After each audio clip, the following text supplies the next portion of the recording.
Okay, so this is part two of He Loves Me, He Loves Me Not, which is, if you want to know more about it, you go back and, watch part one of this. But it's just kind of an account of,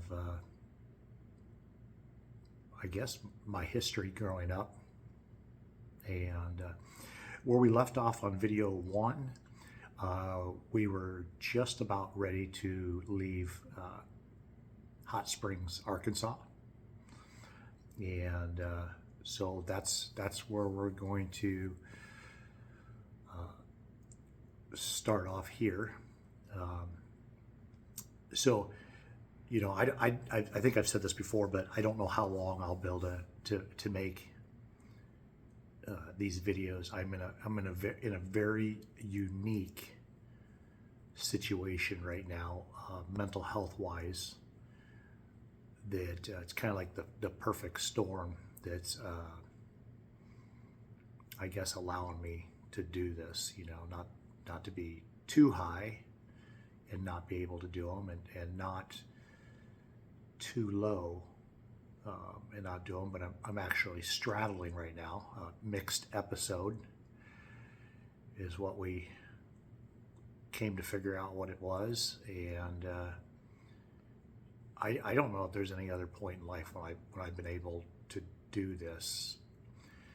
And the reason I mention that is my wife just picked up the new med, and when I say new, I mean new for me and pretty new for the world.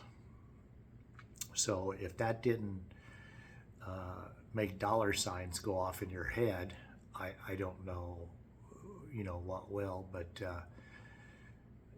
this is not. I'm expensive. I'm very expensive. Like, thank you. Thank all of you for somewhat, one way or another, helping fund my survival. Plus the part that we've done, it's, gosh, I just really feel confident saying it's been millions. I think that's pretty accurate. And I'll be honest, I don't feel worth that at all. I'm going to go in before I start in, continue on with the story. I'm going to share one thing that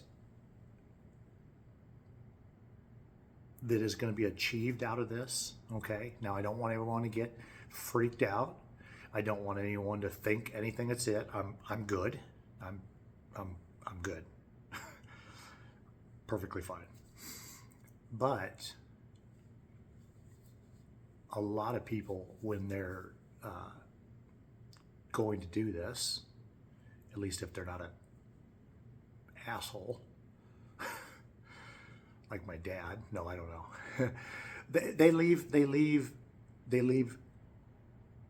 a goodbye, and that's not what this is. This isn't I'm not talking about, even a goodbye in the moment, like, hey, I want you to know I'll always love you.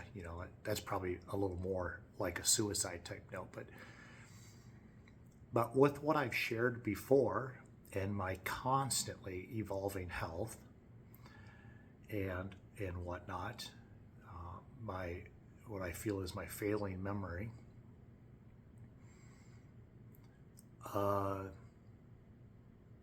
this is good.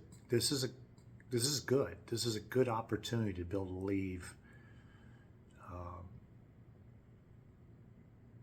Who is that guy? Who was Grandpa, or who was, who, whatever. Oh, I didn't know that about Dad. I don't know.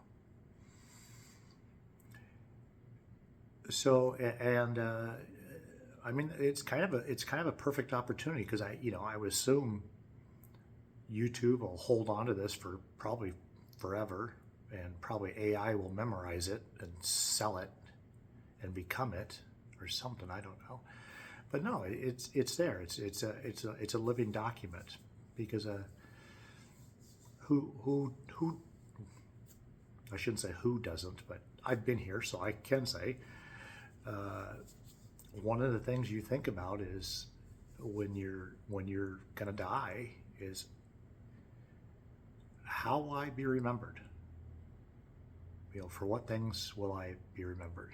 So anyway, I hope everyone got to go get some malto meal, or if you're a little bit of a snob, that's fine, and got some cream of wheat. Or if you like it a little bit different, the chocolate or brown sugar versions, you can do it at home if you want, but it's a comfort food. It's a comfort food, and so you can join me. You can join me in a daily comfort. Anyway, let's get started. So, I don't remember leaving Hot Springs. There's no memory of that. All I know is basically I closed my eyes. No, I don't, and I woke up in a new place. The memories stopped in Hot Springs, and then the memories start in Rolla, Missouri, and this memory starts out in a trailer park. Okay, so I am trailer trash. Between Utah and here, it's where I cut my teeth. So I'm not judging anyone. That's where and you'll hear it doesn't get much better. I don't know what the hell was wrong with my dad. But the story starts out, we're in a trailer park, and I remember it very, very vividly. Okay, you would come in here, from the entrance. There's only one entrance off the road, and then it would divide. Okay, and so remember, you come in here. So there was trailer homes, lined up here. And then, in here you could go around. It's like a horseshoe, okay? And so this peninsula or island that was in the center, there was mobile homes, and then there was homes all the way up and down the sides of it. So yeah, I guess you're kind of coming in on a look like a tuning fork. There you go, a tuning fork. And as you hold up that tuning fork, as you went down the left side, further down the left side of the fork, we were on the island. We were probably the second or third trailer in, okay? But if you kind of went across the street, that was probably the 5th, 6th, 7th, 8th trailer home, because they started earlier, okay? But we were in, I don't know, third-ish trailer park, and I don't have a whole lot of memories of the inside of our trailer house. Okay, I could tell you the layout. I could tell you the layout just like I was there yesterday.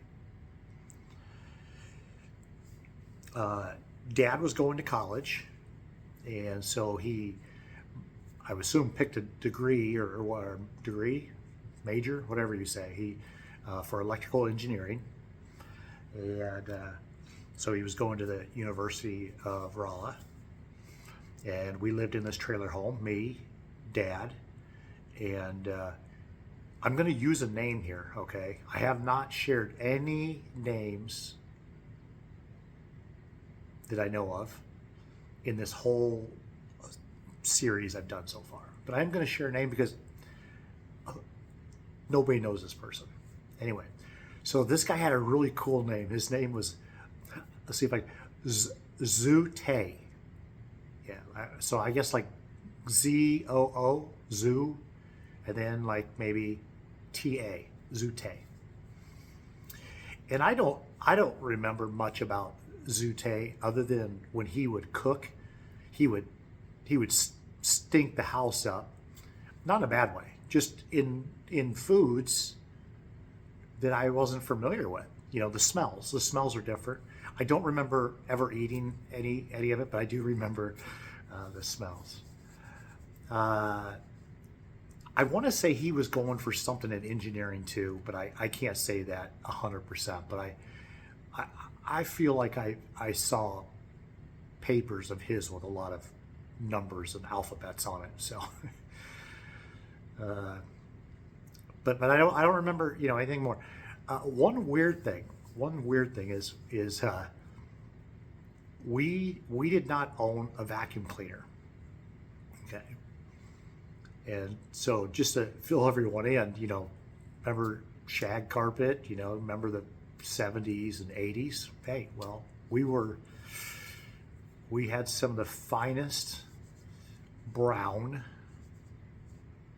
carpet that you could have for your trailer. It was nice. But how do I know that was nice? Because I don't know if this was done for a punishment. I don't know if this was done to keep me busy.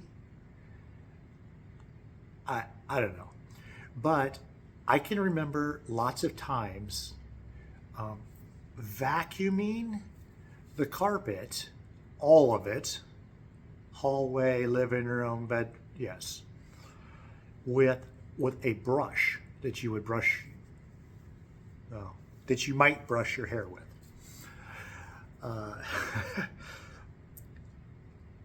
I don't know how effective that is, but I distinctly remember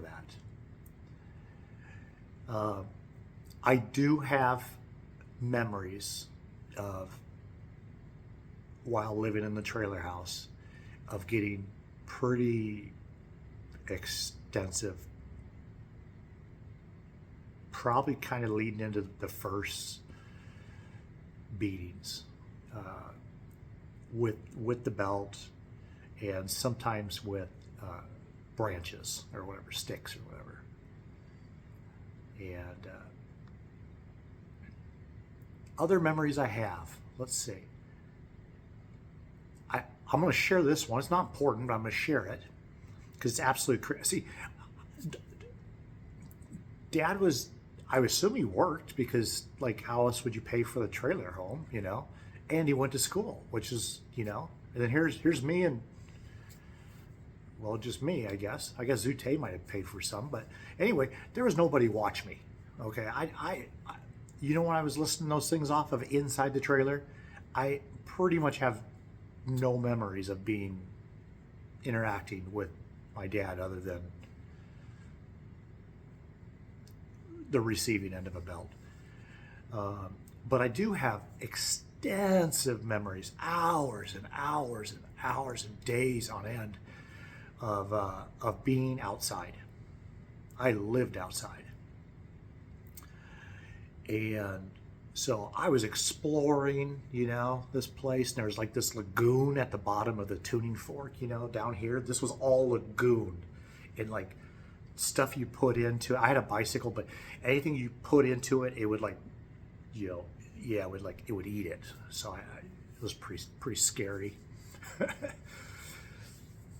And I had this bicycle, and I bicycled all the time, all through that tuning fork, if you will, all through it. I never left. I never went out on the main road that I recall, but I rode and rode and rode and rode, and I don't really ever recall being bored with it, but I do have quite a few memories of just laying on my back and watching like the trees and the way they moved in regards to the clouds and stuff like that. And I remember there was this tree that I would go do that, sometimes, and it had those helicopters on it.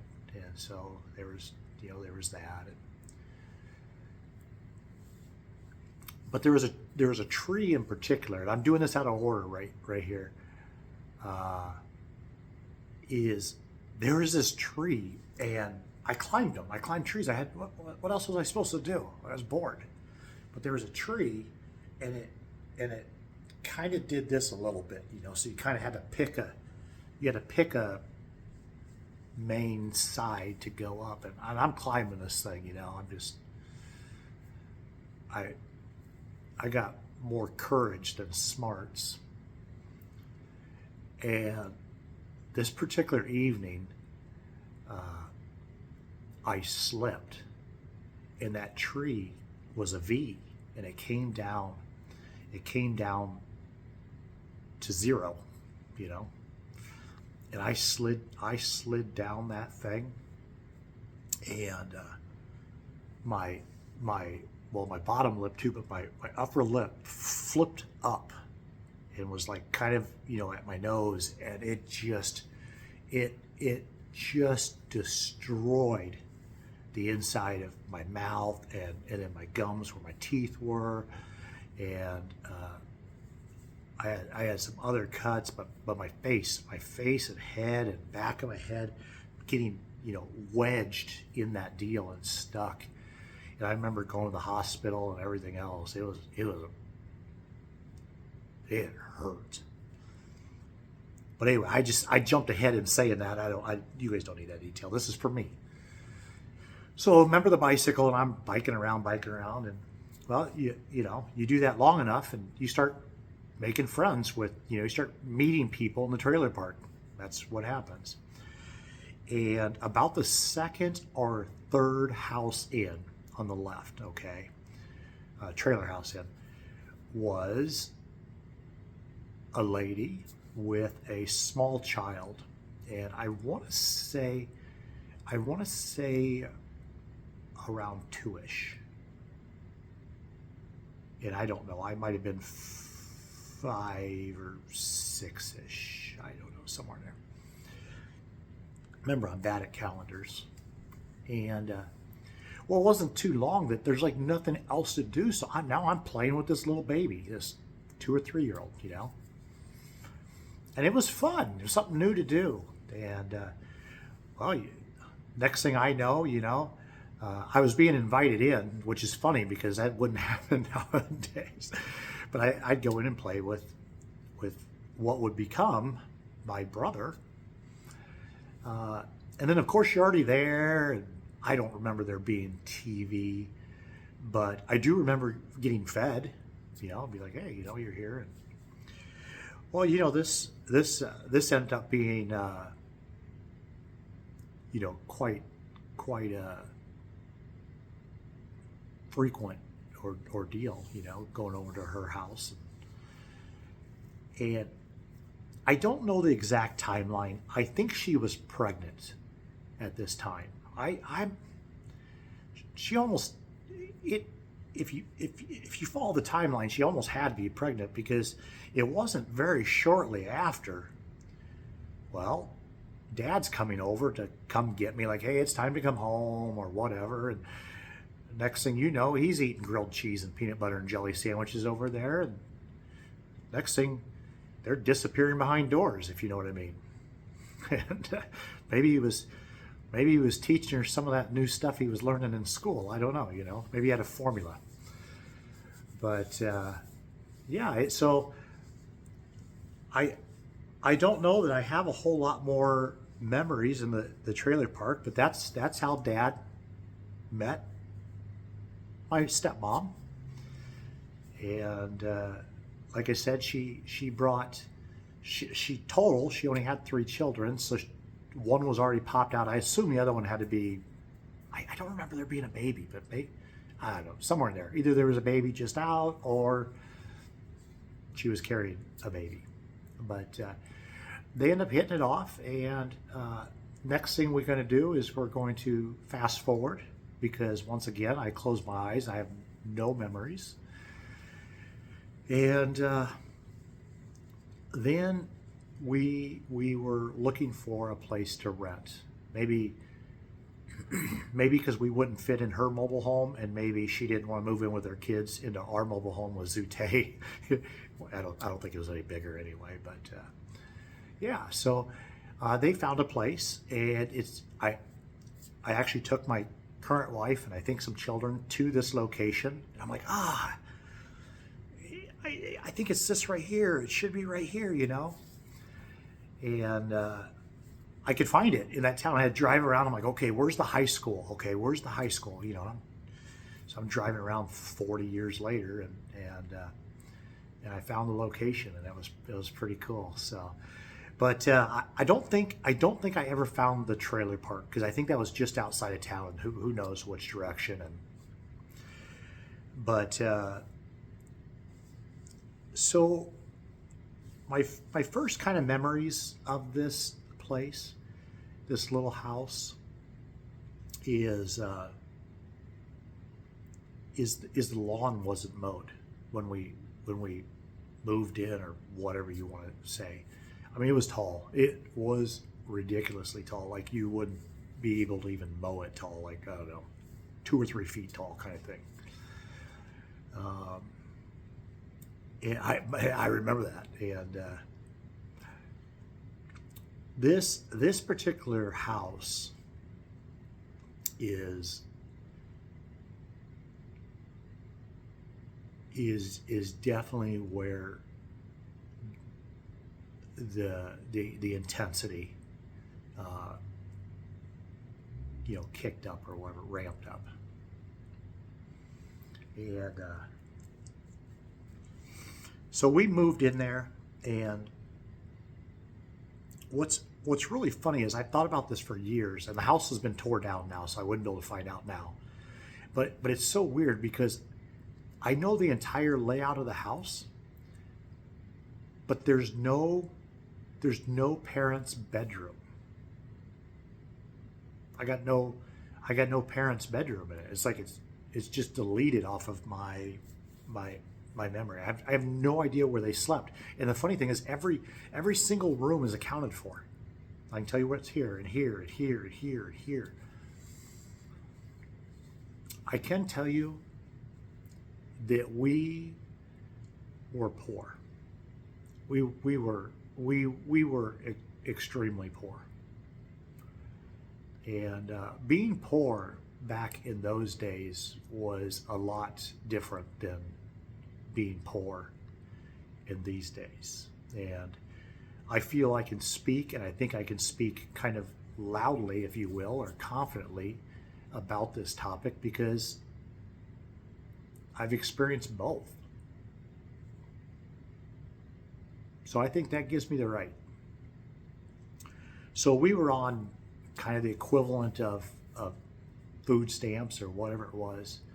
And I remember multiple times going to this location, and we would pick up our food. And it was so crazy, because everything was white with black lettering, and I think you got the quantity. That was it. So things that we got: honey. Once, like I said, it's going to be a white container, and it's going to say honey, and then it's going to have the quantity or weight or whatever. Peanut butter, same way, big bulk. We're not talking none of this Jiffy shit, or none of that. No. You clearly could walk into a home with somebody who is receiving these programs and know, by just kind of seeing what's on the counter or whatever, that they were receiving programs. Okay, there wasn't this, oh, we should hide it. It's too degrading to them. It's too whatever, dude. You're not hungry enough then. Okay, and if you're someone who's not actually on them and you're having an opinion, I'm sorry, but your opinion doesn't really even matter. It doesn't. I knew that our food was poor people food. Okay, it was clear as day. But I was also hungry, and I was grateful. And one of the things, when you get food, like we used to get food, you learn how to cook. Okay, you're not getting Fruit Loops and stuff like that. No. Everything you're getting is a raw ingredient. We didn't get milk, because milk could be too hard to store and everything else, and it would perish. We got big square boxes of evaporated milk, and you had to reconstitute it. And we had a pitcher in the fridge that when it got empty, you'd put so much scoops in it and you'd stir it, and you were best to wait a day or so before drinking it so it could kind of do its thing. And it had a unique taste. Very much a unique taste. But I kind of grew to love it, that's probably a comfort food for me. What else? Meat.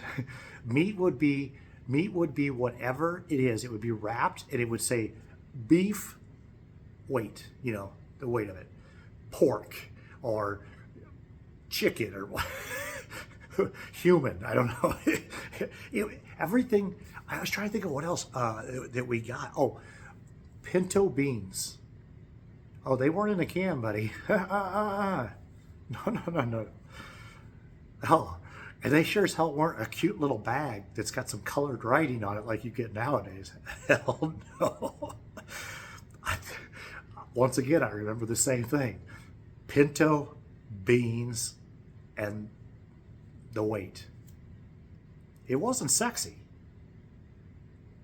It was substance. I can't remember the bread, but I do remember us having bread. I assume there were some things they would have to buy. There was some type of drink. We didn't get very much of it, but there was some type of flavored. It might even been Tang, because I think the government was probably involved with Tang or something at that time. But it didn't say Tang. It would be flavored drink and da-di-da. I don't even know if it told you how to mix this stuff. I don't think there was instructions or nothing. What it was, how much. Gosh, I remember that. I wish I could think of some other things, because gosh, it was just, and you got the same thing every single time we went. If that was every month or whatever it was. I'll tell you some of my favorite memories. My stepmom could cook up some really, did I say really good pinto beans? She would cook those things. They'd be simmering on the stove. Remember, we had a gas stove. I don't think it was full size. I think it was like an apartment size stove. But anyway, she would cook up these beans all day, and there was stuff in it, onions and some different things. I want to say we got bacon, same thing, same type. But anyway, the salt and the pepper was in it, and she would bake up corn bread and these casserole things of cornbread, and you cut out the squares and cut it in half, and you butter. That was another thing that we got was butter. Butter. It was comical even as a child. But you would take that out, and my mom always knew how to leave the butter out, because this is real butter. How to leave it out so it's just the right temperature so you could actually spread it.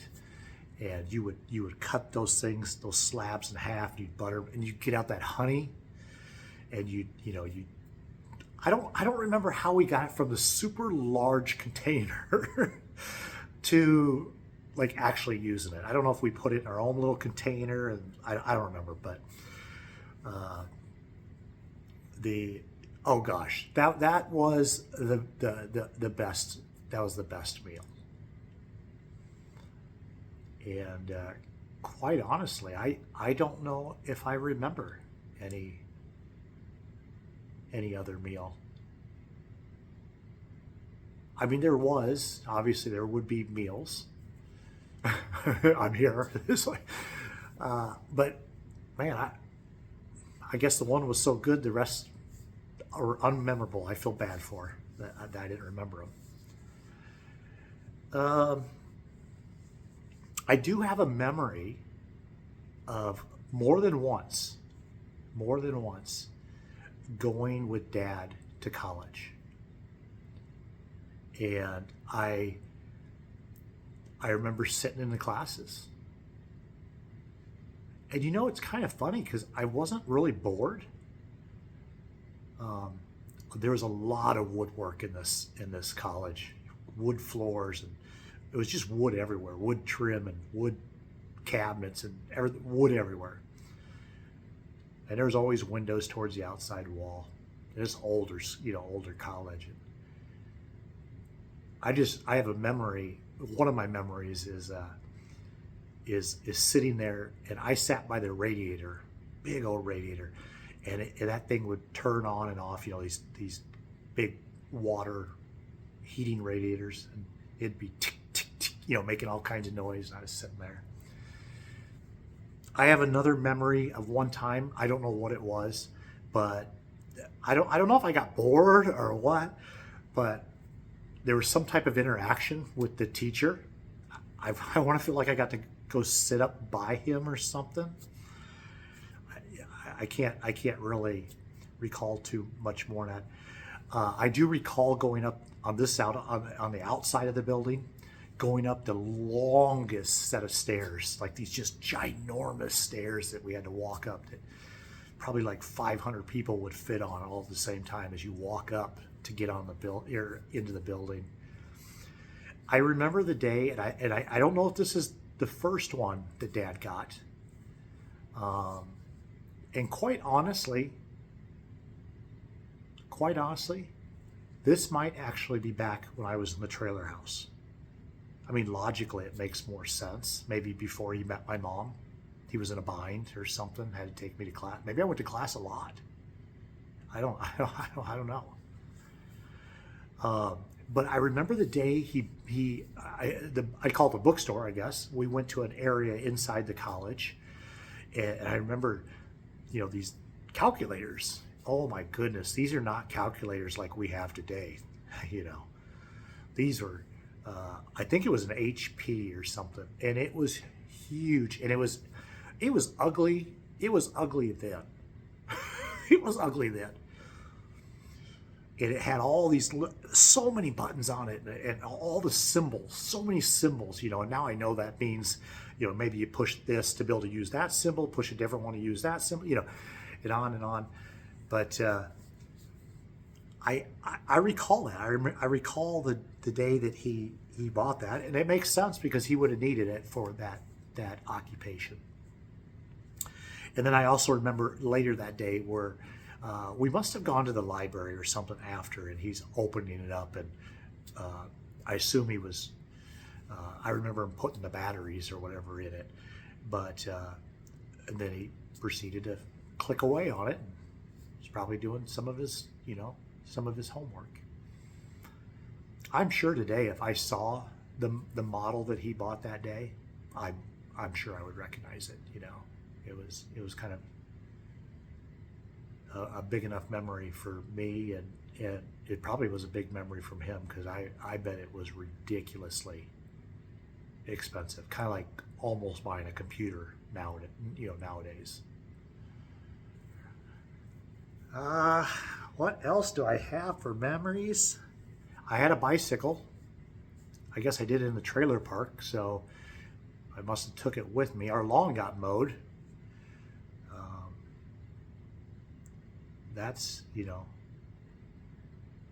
That's for sure. And well, I guess let's I mean, I'm just trying to think if I got anything else that I can say good.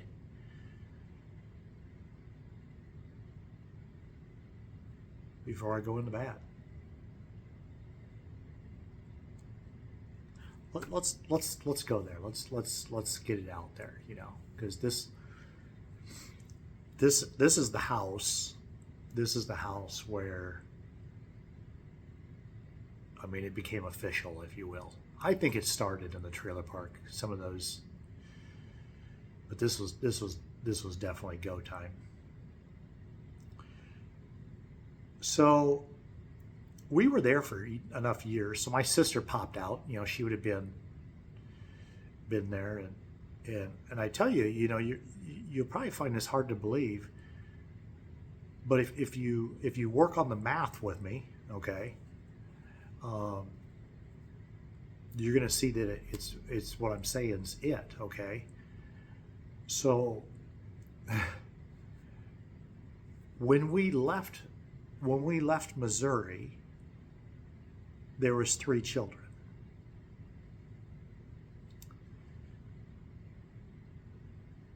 So there's only a couple of variables. Either my stepmom also did have a little baby with her too, and I forgot. And basically, when Dad was showing her algebra, he brought my little sister into the world, right away. And that's plausible. Or she was pregnant. Maybe she was pretty ready to go, and baby came out. But anyway, during the time that we were there, presumably towards the beginning, my sister, half sister, was born, and so I can put a cap on that. I guess that's what I'm trying to do here.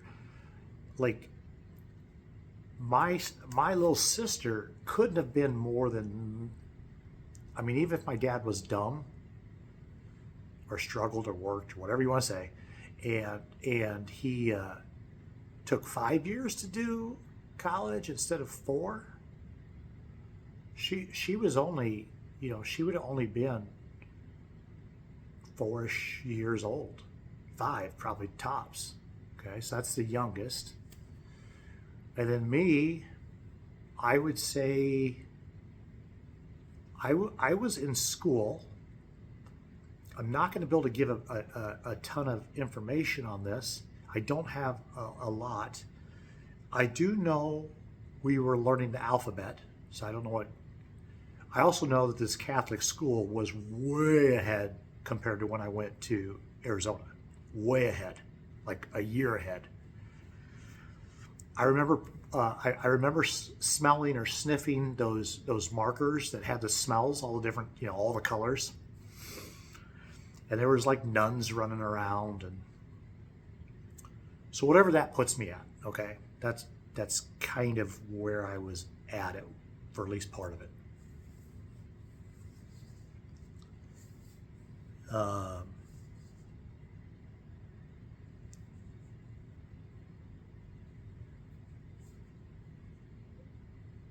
So I guess you guys make sense out of the following, and maybe this was more towards the tail end, but one of the things that my father would do, he was very, very, very good at, I don't know, I feel like saying torture. He was very creative of his punishments, mixed in with beatings. But I can remember many times, all 4 of us, that's why I'm kind of wrestling with this a little bit, but all 4 of us standing up and facing the corners. And I remember you had to have good posture. Okay, so no slouching, no nothing. I mean, shoulders back. I mean, good posture. Head nice. Proud. Da da da. Your nose had to remain within an inch of the corner of the wall, but yet you could not touch at any point of your body. Your feet would remain flat on the floor. No bending of knees. No none of that.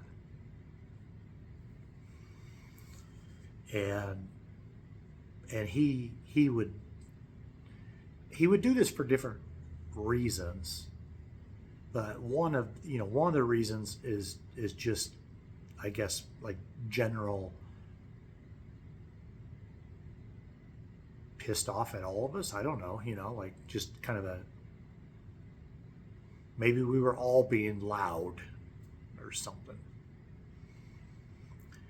And then there's other times that it would be something that was done and he would use it um, to see who would break down first, like as in he was trying to find out who was guilty. And I feel like I'm a pretty smart learner, you know, and it didn't take long for me to just start accepting like the blame for everything. And I did that for a couple different reasons. One is it felt like a lot of times, because I'm sure they both had to have worked or something. Um, it's funny. I just had a flashback of Dad laying on a bed. But see, I can't. I don't have a room. Anyway, so so one was I started protecting. That was my role, you know, because I quickly started falling into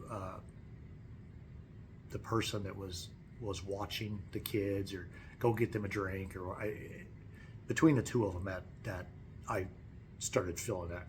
Well, so then, you know, there's part of you that starts to resent them, you know, because this responsibility that you don't want. But then there's also this other part that there's love and ownership and whatnot. And so part of that deal was to accept their punishment, to protect them. Another reason that I did it, and I don't know if I've shared this yet, but Dad would get like in a rage, you know, just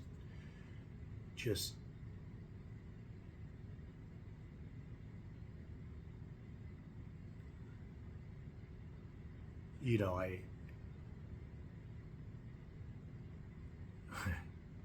sorry, I'm just trying to process it a little bit. It's when you kind of go and you get some of those right there where you're in the moment. It's kind of like puts you there a little bit. But he would kind of just snap, okay, and it was probably a deal. If a little bit was good, a tremendous amount was better. And this is definitely where the beatings started, without a doubt, without a doubt.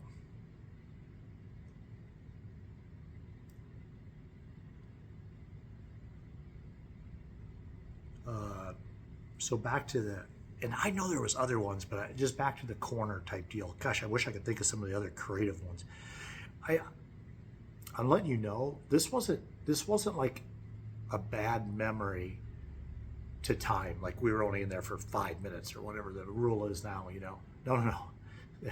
I've written about this before. You could watch the shadows move across the walls. You could see them, even though you're staring at the wall. You I don't know, you could see it. You could see the passing of time. And so you never wanted, like, you didn't want to start the day that way. Like that was the worst when that happened, when it was early in the day. Like it would be much better if it was like midday or evening or something, you know. Even with the fact of missing meals and because typically, as far as I recall, the punishment kind of, you know, the game stopped at bedtime. Well, what I soon figured out is if I confessed to whatever it was, everyone else got spared and basically got to go outside and play or whatever, game on, do what they were doing before. And I knew what was coming next, which is just a hellacious whipping with either some type of branch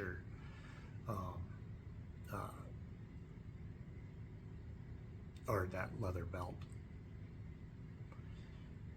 But the crazy thing is I'm kind of coining this term now, like remorse love or whatever. I don't know. But I started to figure out that if you could get the beating, that was the best way to go. I mean, that was the best way, because he'd be like Jekyll and Hyde, and all of a sudden now, about the time that you could pull yourself together and pull your pants and underwear up and cover up all the evidence, compose yourself, the snotting and crying and everything else, then it was game on for you too. You could go out and play or do whatever. But it didn't take me too long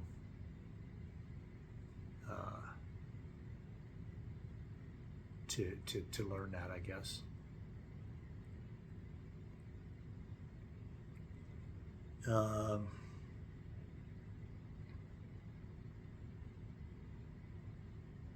As soon as I stop, I'll think of something else that was important.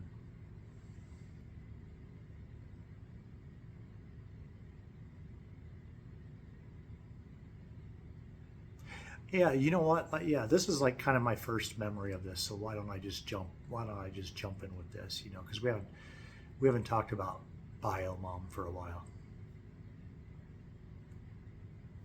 Remember her way back at Utah. Well, she's back in Iowa, and she's working, and stuff. Smoking like a freight train, never stopped. Neither did Dad, till Day died. But she would she would never call. And there must have been a divorce decree, or maybe there never was a divorce decree. But typically, the deal would be is I would come to Iowa for 3 weeks or a month or whatever every summer, and then she would have to pay the cost of that. And I can tell you from my life experience that she was always late on phone calls, including birthday and Christmas, always excuse. Always never had the money to get me to Iowa. And I did the math on this one time only because I saw it, because Dad would step up and pay it. And I remember because the airline deal back then, the round trip ticket, was around $365. And I thought to myself, that's $1 a day. Basically, she would have to put aside $1 per day to have me come see her. And I know smokes were cheap then, because the very next, well, maybe not the very next, at 2-ish houses from now, you'll hear that I used to go buy the smokes for my parents. They'd send me up to go buy their smokes. Yeah, a kid. Yeah, they used to do that. And so I know about what they cost, so, and it's like, but I would always get this message, oh, I've been thinking about you. Oh, I love you so much. Oh, whatever, whatever. And the words did not match the actions. And I don't recall Dad ever really saying anything bad about her. I don't. And then even way back then, every time she would do something, which it just doesn't make any sense, whatever. But it would be like, let's say it was Christmas. A card would be enough. It seriously would. It would have, even at that age. I can tell you it would have been enough. But you know what it would be instead? It would be like middle of January, and what would appear is this the world's largest box with just a shit ton of toys in it, brand new toys, just an absurd amount, like kind of to the point where you got to throw away all your other toys because there was so much toys that came in January.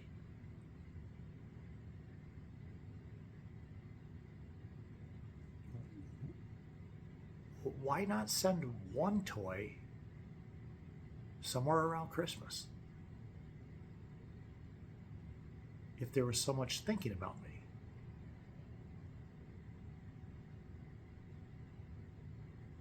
There's about a million examples I can go on. But that's kind of the first memories I have where it was kind of like, okay, that's what I've got. That's, it's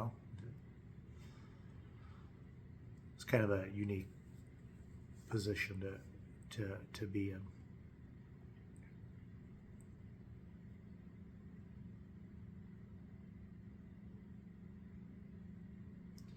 On the opposite corner of this block was a house kind of about the same size as the one we were renting. And my stepmother's dad lived there, but I believe by all rights he was like not really her dad at all, but he was dad. And so there was different memories of going down to his house or whatever, and we'd go down for holidays or this and that. And he was actually at the high school. He was I don't know if he was a custodian or janitor or maintenance guy, but basically one of those. And I thought he was a pretty good guy. He smoked pipe, and it was the type of pipe that's got that just a aroma. And it's kind of interesting because I'm just thinking this out as I'm talking out, but I can remember lots of times going down, and he was always in his recliner, and I would climb up on his lap and lay down on him and watch TV with him in his front room. And what's interesting is it never dawned on me is where was everyone else? I don't know.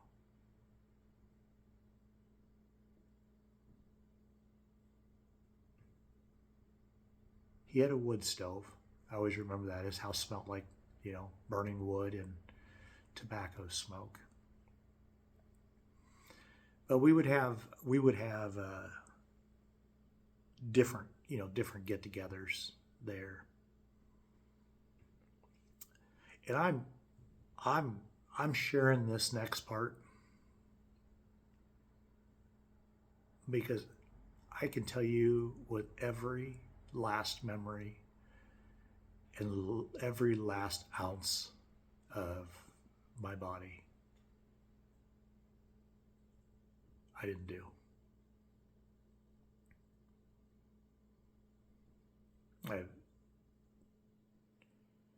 I have no memory of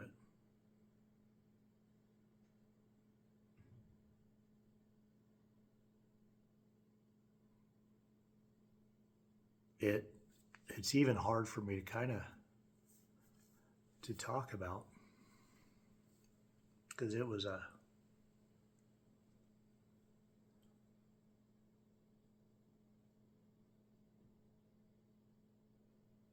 day. And I'm telling you right now, this was not a day. This was not an occurrence where I stood up and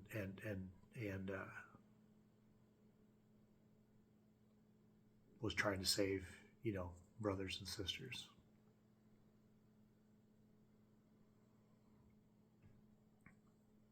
But I'll never forget it. So there was a Bible, a pretty good size Bible. It was white in binding.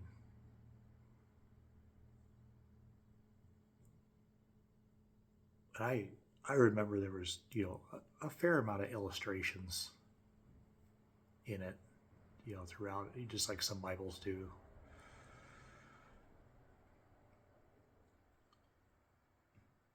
But on that particular day, it was discovered that, if you slide the book in, so the binding's here on this side, scratched in big letters was the word fuck. Fuck.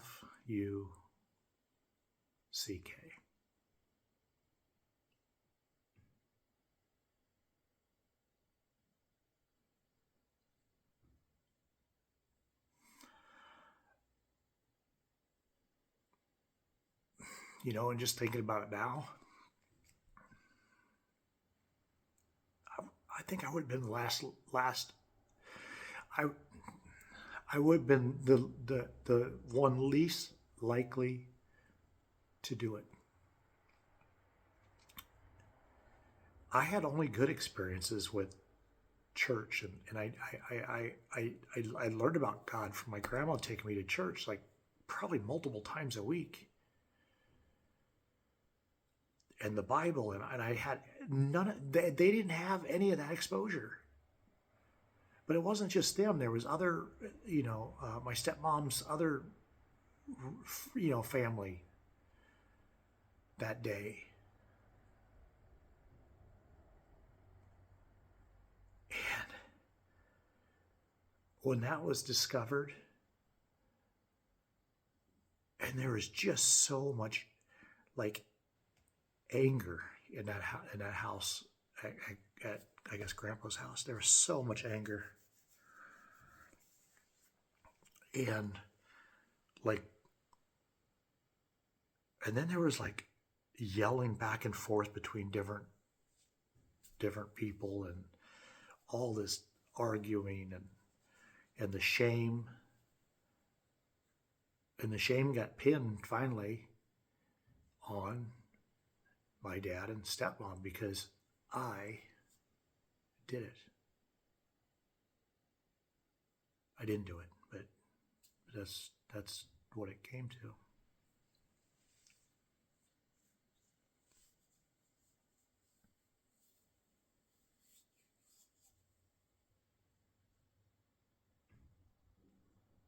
I'm not.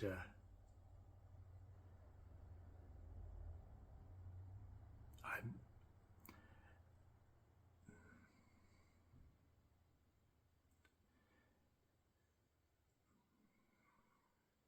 Sorry.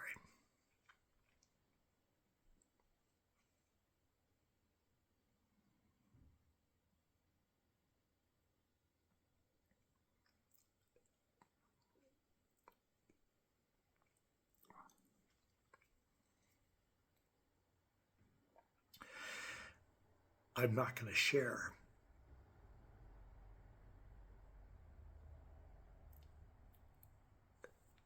how that played out.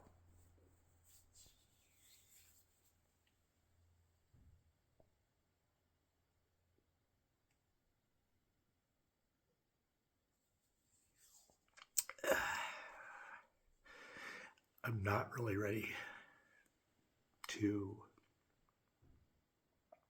relive or process that yet.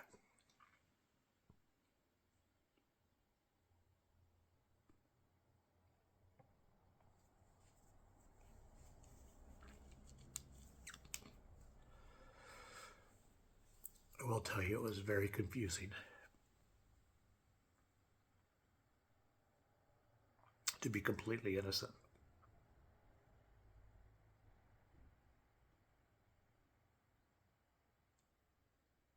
And it not matter.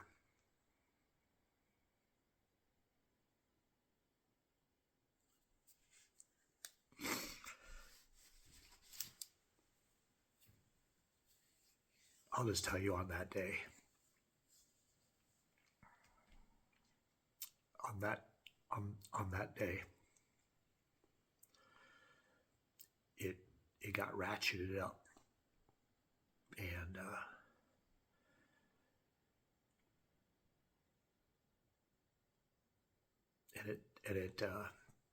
it made a new floor for normal, I guess.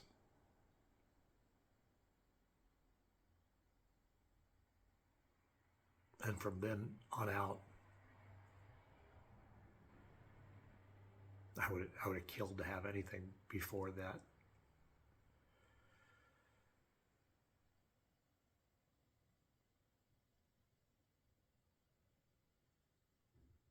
All right.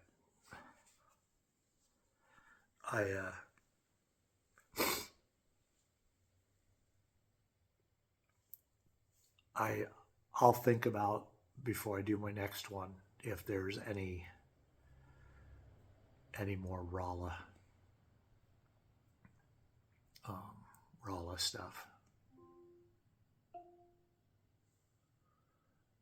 And if there is, I'll include it at the beginning. But otherwise, I think we're ready to move to a bright new city on the, well, let's just say Arizona. So, thanks for hanging in there, and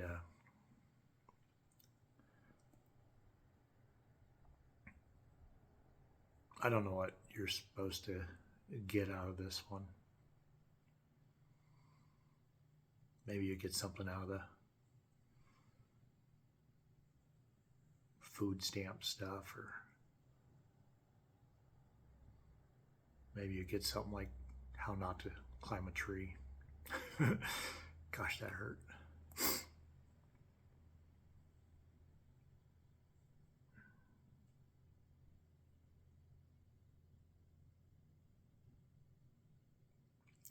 But this is definitely where it started. Like, yeah, obviously you just kind of saw me there. That's, thought I was strong to do this, and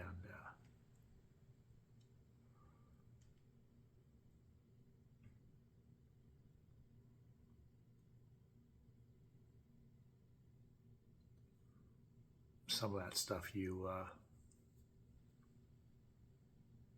it doesn't, you can't undo. You know, you can't. I just feel like the damage is permanent. So, all right, I'm gonna catch you guys later. Bye.